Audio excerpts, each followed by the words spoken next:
So before getting started, I want to make something clear because it's going to be a little bit confusing for a lot of people. There will not be footage of Mortal Kombat 11 in the background, even though I will extensively be talking about Mortal Kombat 11, because Warner Brothers and Mortal Kombat, they've been claiming videos that are critical of their practices manually and abusing the copyright system on YouTube. So if I put any footage of their game, then they can actually claim this video, which I do believe that they would do because I don't have positive things to say right now. So as a result of that, there will not be Mortal Kombat footage in the background, but I will be talking extensively about the game. Sorry about that. So today I want to discuss censorship in gaming and make the case that it is completely misguided. I'd also like to go one step further and argue that it is engineered deliberately in order to appease a very specific group of people that are completely irrelevant to the game's actual success. The idea of censorship in video games, on average, is a completely useless tactic aimed at pacifying a small group of people that often don't even play the games that they seek to control. The best example of this at the moment is Mortal Kombat 11. I've been asked to cover this quite a bit, and honestly, a year or so ago when I said I've been asked to talk about this or that or the other thing, it was like once or twice maybe. Not that many people actually asked me to do it. But now that the channel has sort of evolved during the past 6 months, I actually do get asked a decent amount to cover certain contemporary hot topics. Mortal Kombat as a franchise is no stranger to controversy. It has been effectively banned in several different countries, and most notably it was the subject of severe scrutiny after being brought before the United States Congress and branded as a threat to the youth of America that warranted government regulation. Despite these issues, and many, many more, the game has lived on, and the core audience has continued to support it. Now, when I say core audience, it's not a small group of people. Mortal Kombat is a massively popular franchise that has been around for many years, so in the face of countless controversies and scandals, it has persistently managed to hold on to mass levels of popularity. During this long and rich history, characters have of course undergone some degree of aesthetic evolution, but in large part the majority of the costumes remained somewhat consistent. Female characters had iconic outfits that were prominently sexualized, and likewise their male counterparts also had idealistic and sexualized proportions with costumes and outfits to accent those features. The no fucks given gory finishers, the sexy outfits, and the truly adult theme of the game were a selling point. Through all of the controversies that attempted to tear it down, Mortal Kombat held on to its fans because it simply didn't budge. Congress pissed and moaned about how violent video games lead to violent behavior, which is horseshit by the way, and there's plenty of data to back that up. But despite even such a large regulatory body regurgitating the snowflake keywords and bullshit phrases with the goal of censoring the game, Mortal Kombat didn't budge, and as a result, it solidified the existing fan base and continued to grow under its own very distinctive brand. Well, that has now completely changed. With Mortal Kombat 11, there was a deliberate attempt to desexualize all female characters while leaving male characters relatively untouched. By itself, this may not seem like any sort of issue. To be quite honest, when I first heard about the whole situation, I tuned it out because to me, gameplay rules all, and cosmetic outfit adjustments don't really impact gameplay. But after seeing some more back and forth and diving into the topic a little bit further, I realized this isn't just some meaningless aesthetic adjustment. This is a targeted effort executed by a small group of individuals, which has done nothing but hurt Mortal Kombat under the hollow and pathetic guise of political correctness. To really put this in context and underline why it is a useless shift that only hurts the game, consider this. The primary justification behind the decision was that it is not realistic for female fighters to show skin. I'm not kidding, that's actually how the official explanation from NetherRealm, the developers behind Mortal Kombat 11, was phrased. The explanation also said, and I quote, "Our design is just getting more mature and respectful. No one is playing Mortal Kombat for the fucking respect. Get your head out of your ass." Nothing about Mortal Kombat is realistic. Characters get gored, skewered, and slashed without actually dying. The male characters continue to wear very little in the way of combat protective gear while accentuating certain muscle groups, not to mention attacks, moves, and combos that defy the laws of physics in order to create a dynamic power fantasy. Furthermore, the idea of getting more mature by reducing the sexualization is a conflicting statement. The game is already one of the most mature video game entertainment products in the world. Removing sexy costumes does not make it more mature. This whole explanation reads like a Twilight Zone interpretation of a badly written SJW paragraph born out of the infinite monkey theorem.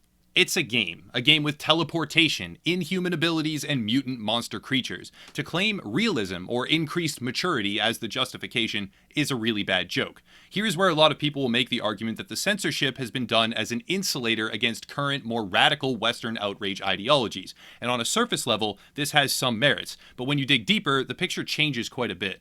It is true that right now we live in an era of glorified victimhood. That might net me some dislikes or backlash, but I really don't care all that much. The modern day social media trend, particularly in America, aimed at manufacturing outrage anywhere and everywhere possible, is a bit of a scary thing. I sometimes wonder if out of context lines or jokes may actually blow up and bring a horde of angry outrage fanatics to my doorstep, intent on ruining my job, getting me deplatformed, or even preventing all future employment as retribution for some perceived slight against the realm of perfect contemporary keyword political correctness. The idea that gaming companies are caving to this outrage culture makes sense. In the case of Mortal Kombat, they are attempting to circumvent potential bans and make sure that the game sells as well as possible. As an example of why this might make sense, we can examine Sony. Sony has been very pointedly censoring nudity in recent titles. Devil May Cry, for instance, had a Western version which covered a specific nudity scene with a bright light, and certain other titles have had to undergo such dramatic alterations in order to conform to Sony's new censorship regulations that they were scrapped altogether. It might be reasonable to assume that this is the real driving motivation behind the de-sexualization of Mortal Kombat's female characters. Well, it might make sense, but no, it isn't. And even if it were to be, it would be hugely misguided because the real problems that Mortal Kombat faces have nothing to do with nudity. As stated previously, Mortal Kombat has been banned in a number of different countries around the globe at various points, but not for sexual content, rather for violence and graphic material. More importantly, this time around with 11, Japan has now fully banned the title. Normally, a censored version is released. For titles like Resident Evil 7, there were specific Japanese censorship parameters in place for the title, but the game was still available for general purchase, but not for Mortal Kombat 11. Interestingly enough, sexualized content is treated completely different in Japan. While the Japanese rating board clamps down on graphic violence, sex appeal, on average, is not a cultural taboo, at least not like it is in America. But Sony, a Tokyo-based private company, has some of the gaming industry's strictest policies now regarding the censorship of sexual content. And meanwhile, over in America, graphic violence is unhindered, but sexual material is the subject of backlash. And NetherRealm, a studio based out of Chicago, Illinois, is manufacturing idiotic reasons to fundamentally alter costume design that has been a staple in their wildly popular franchise for many years. The point I am trying to make is that the outrage towards specific flash-in-the-pan, politically correct topics is not some overarching positive trend. There are massive differences from region to region, and even from company to company within those regions, because the true party responsible for censorship, such as the Mortal Kombat character outfits in particular, is a small but horribly loud group of political activists who for the most part do not even play the games that they are trying to alter. Additionally, when one of these politically driven outrage cockroaches ends up in a position of meaningful authority, they enforce their ideologies onto everyone and anyone that they can, while fabricating a justification like, our design is just getting more mature and respectful. This phenomenon is not uncommon. I've focused mostly today on Mortal Kombat 11 here, but another blatant example took place in Warframe. It's been a while since I researched this topic fully, and I touched on it in various different videos a while back, but Warframe had a scenario unfold regarding their regional chat moderators. It perfectly exemplified the process of a tiny and outrage-driven minority enforcing policies on everyone that they can, with no regard for how it impacts the game itself. To summarize, a couple of regional chat moderators by the names Friend-Zoning Misandrist and Telleric, both affiliated with Digital Extremes through the program, felt that the phrase Neza is a trap was transphobic, and used their power to redefine chat filter parameters and exact their vengeance on the community. The problem here is that the name Friend-Zoning Misandrist, now just Misan after a change, contains the term misandrist, which is the counterpart to misogynist, and means someone who hates men, specifically. But misandrist isn't one of the contemporary politically correct keywords to rally behind, so the outrage police couldn't care less. The moderators spearheaded a deliberate initiative to censor any use of the word trap when used in conjunction with the word Neza, which rapidly became a meme simply because of how much they hated it. And while trying to do this, players could be banned left, right, and center from region chat simply for linking certain items or using the words in proximity. The whole event shows with crystal clear detail the problems that arise when politically driven individuals with a propensity for outrage are given influential power over a video game, regardless of why or how. Another perfect example is Battlefield 5. Battlefield 5 was subjected to a number of different scandals, but the most important one to focus on today was the chat filter that deliberately censored words like white man. The developers then mocked the game's community for using the term at all during their launch party, and the justification given was that their new algorithm had determined keywords that led to toxicity. But this is again a fabricated excuse given the additional censorship of keywords like DLC, except specifically when used in conjunction with the word free.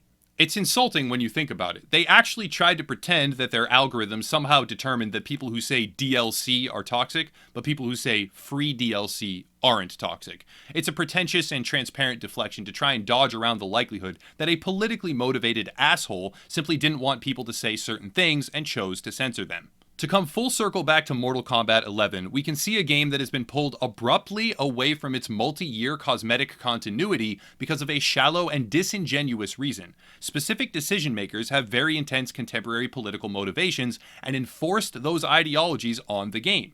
Those new policies didn't help it sell better, they didn't add to the game's value. If anything, they subtracted from what the game had to offer by cutting down on an entire subset of marketable items and costumes. Beyond any shadow of a doubt, there are players and fans out there who would be willing to purchase legacy skins and cosmetics. Not that I approve of microtransactions, but regardless, that's a different topic.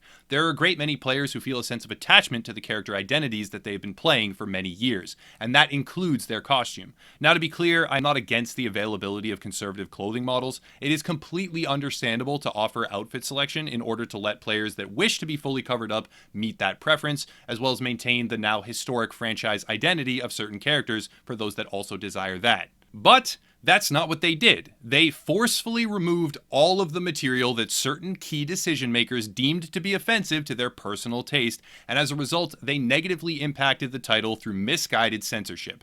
The broader gaming market at large just wants to play good games. They don't care if a costume is sexy or covered up or what have you, but when a game has been sold for over a decade with certain aesthetics, pivoting away from that abruptly with a completely erroneous explanation isn't good for business. Not to mention the fact it is a one-sided pivot that sees male characters maintain their continuity while female characters were completely changed without even the simple courtesy of trying to mask that double standard. Nearly all censorship sets some sort of precedent. Moderation is one thing. There are games that should be moderated and given restrictive age bracket ratings. Certainly, I'll never deny that, which is what we mostly already have. But censorship of fleetingly temporary politically correct topics, especially executed as an effort to comply with outrage journalism or social media mobs, is not acceptable moderation, it is idiocy. Worse yet, it is idiocy executed or provoked by disconnected individuals who are not often patrons of the games that they are seeking to change. It is not born of a motivation to improve the product. It is born of the expectation that nothing ever offend anyone. And the flavor of the month in terms of what is or is not offensive constantly changes. So progressive censorship based on temporary social expectations is a shrinking island. On that note, I'll wrap it up there. If you want to support, check out our anti-politically correct merchandise, because why not? It honestly started as a complete joke and then became the most popular piece of merchandise the channel has ever offered, so that's something. And there are other links down below if you want to get involved with Upper Echelon. But that's it. I'll cut it there and stop rambling. As always, thank you all for watching, and have a nice night.